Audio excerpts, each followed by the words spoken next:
शिवपुराण रुद्र संहिता तृतीय खंड 43वां अध्याय। शिवजी की अनुपम लीला। ब्रह्मा जी बोले, हे नारद, तुमको अपने सामने देखकर देवी मैना बहुत प्रसन्न हुई और तुम्हें प्रणाम करके बोली, हे मुनिश्रेष्ठ नारद जी, मैं भगवान शिव के इसी समय दर्शन करना चाहती हूँ। मैं देखना चाहती हूँ जिन शिवजी को पाने के लिए मेरी बेटी पार्वती ने घोर तपस्या की तथा अनेक कष्टों को भोगा, उन शिवजी का रूप कैसा है, वे कैसे दिखते हैं। यह कहकर तुमको साथ लेकर देवी मैना चंद्रशाला की ओर चल पड़ी।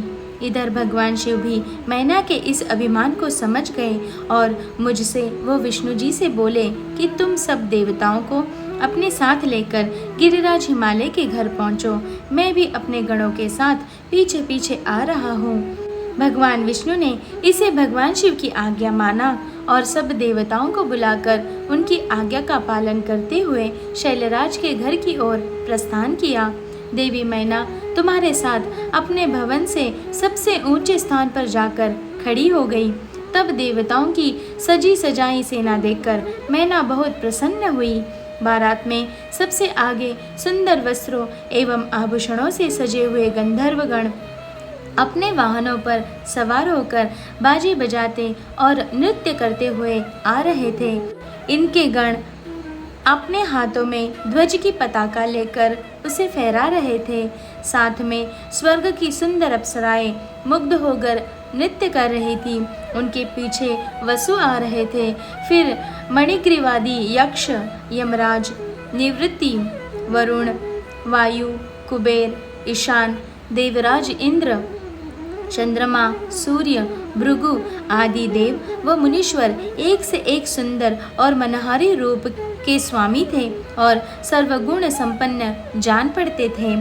उन्हें देखकर नारद वह तुमसे यही प्रश्न करती कि क्या यही शिव है? तब तुम मुस्कुराकर उत्तर देते कि नहीं, ये भगवान शिव के सेवक हैं। देवी मैना यह सुनकर हर्ष से विभोर हो जाती थी कि जब उनके सेवक इतने सुंदर और वैभवशाली है तो वे स्वयं कितने रूपवान और ऐश्वर्य संपन्न होंगे। उधर दूसरी ओर भगवान शिव जो कि सर्वेश्वर है, उनसे भला जगत की कोई बात कैसे छिप सकती है। वे देवी मैना के हृदय की बात तुरंत जान गए और मन ही मन उन्होंने उनके मन में उत्पन्न अहंकार का नाश करने का निश्चय किया। तभी वह वहां से जहां मैना और नारद तुम खड़े थे, श्री हरि विष्णु पधारे। उनकी कांति के सामने चंद्रमा की कांति भी फीकी पड़ जाती थी। वे जलंधर के समान श्याम तथा 4 भुजधारी थे और उन्होंने पीले वस्त्र पहन रखे थे। उनके नेत्र कमल दल के समान सुंदर व प्रकाशित हो रहे थे। वे गरुड़ पर विराजमान थे। शंख, चक्र आदि उनकी शोभा में वृद्धि कर रहे थे। उनके सिर पर मुकुट जगमगा रहा था और वक्षस्थल में स्त्री वस्त्र का चिन्ह था। उनका सौंदर्य अप्रतिम तथा देखने वाले को मंत्रमुग्ध करने वाला था।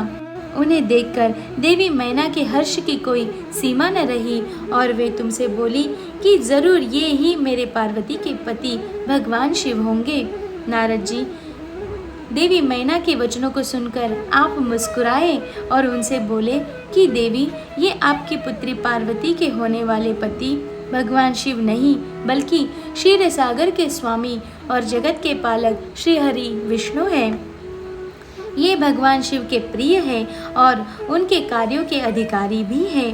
हे देवी, गिरिजा के पति भगवान शिव तो संपूर्ण ब्रह्मांड के अधिकारी हैं। वे सर्वेश्वर हैं और वही परम ब्रह्म परमात्मा है। वे विष्णु जी से भी बढ़कर है। तुम्हारी ये बातें सुनकर मैना शिव जी के बारे में बहुत कुछ सोचने लगी कि मेरी पुत्री बहुत भाग्यशाली और सौभाग्यवती है, जिसे धन, वैभव और सर्वशक्ति संपन्न वर मिला है। यह सोचकर उनका हृदय हर्ष से प्रफुल्लित हो रहा था। वे शिवजी को दामाद के रूप में पाकर अपने कुल का भाग्योदय मान रही थी। वे कह रही थी कि पार्वती को जन्म देकर मैं धन्य हो गई। मेरे पति गिरिराज हिमालय भी धन्य हो गए। मैंने अनेक तेजस्वी देवताओं के दर्शन किए। इन सभी के द्वारा पूज्य और इन सब के अधिपति मेरी पुत्री पार्वती के पति है। फिर तो मेरा भाग्य सर्वतः सराहने योग्य है। इस प्रकार मैना अभिमान में आकर जब यह सब कर रही थी, उस समय उसका अभिमान दूर करने के लिए अपने अद्भुत रूप वाले गणों को आगे करके शिवजी भी आगे बढ़ने लगे। भगवान शिव के सभी गण मैना के अहंकार और अभिमान का नाश करने वाले थे। भूत, प्रेत, पिशाच आदि अत्यंत कुरूप गणों की सेना सामने आ रही थी। उनमें से कई बवंडर का रूप धारण किए थे। किसी की टेढ़ी सूंड थी, किसी के होठ लंबे थे और किसी के चेहरे पर सिर्फ दाढ़ी मूछें दिखाई दे रही थी। किसी के सिर पर बाल नहीं थे तो किसी के सिर पर बालों का घना जंगल था। किसी की आंखें नहीं थी, कोई अंधा था तो कोई काना, किसी की तो नाक ही नहीं थी। कोई हाथों में बड़े भारी भारी मुग्दल लिए था तो कोई औंधा होकर चल रहा था, कोई वाहन पर उल्टा होकर बैठा था।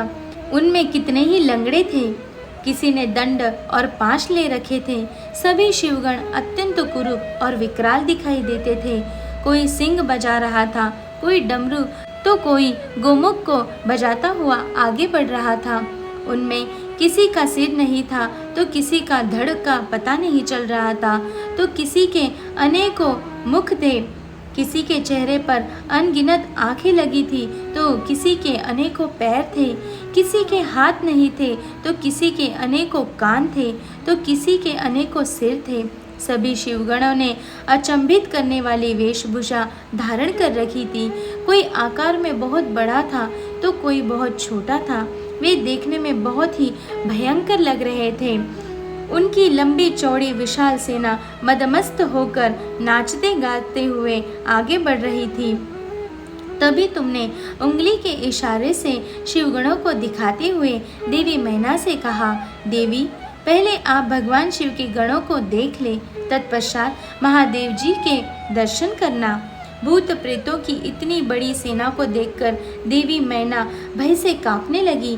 इसी सेना के बीच में 5 मुख वाले, 3 नेत्रों, 10 भुजाओं वाले, शरीर पर भस्म लगाए, गले में मुंडों की माला पहने, गले में सापुर डाले, बाघ की खाल को ओढ़े, पिनाक धनुष हाथ में उठाए, त्रिशूल कंधे पर रखकर बड़े कुरूप और बूढ़े बैल पर चढ़े हुए भगवान शंकर देवी मैना को दिखाई दिए। उनके सिर पर जटाजूट थी और आंखें भयंकर लाल थी। नारद, तभी तुमने मैना को बताया कि वे ही भगवान शिव है। तुम्हारी यह बात सुनकर देवी मैना अत्यंत व्याकुल होकर तेज वायु के झरोके लगने से टूटी लता के सामने धरती पर धड़ाम से गिरकर मूर्छित हो गई। उनके मुख से सिर्फ यही शब्द निकले कि सबने मिलकर मुझे छल कपट से राजी किया है। मैं सबके आग्रहों को मानकर बर्बाद हो गई।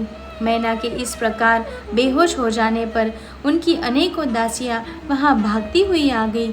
अनेकों प्रकार की उपाय करने के पश्चात धीरे धीरे मैना होश में आ गई। अब आगे के अध्याय में देखते हैं देवी मैना विवाह के बारे में क्या कहने लगी।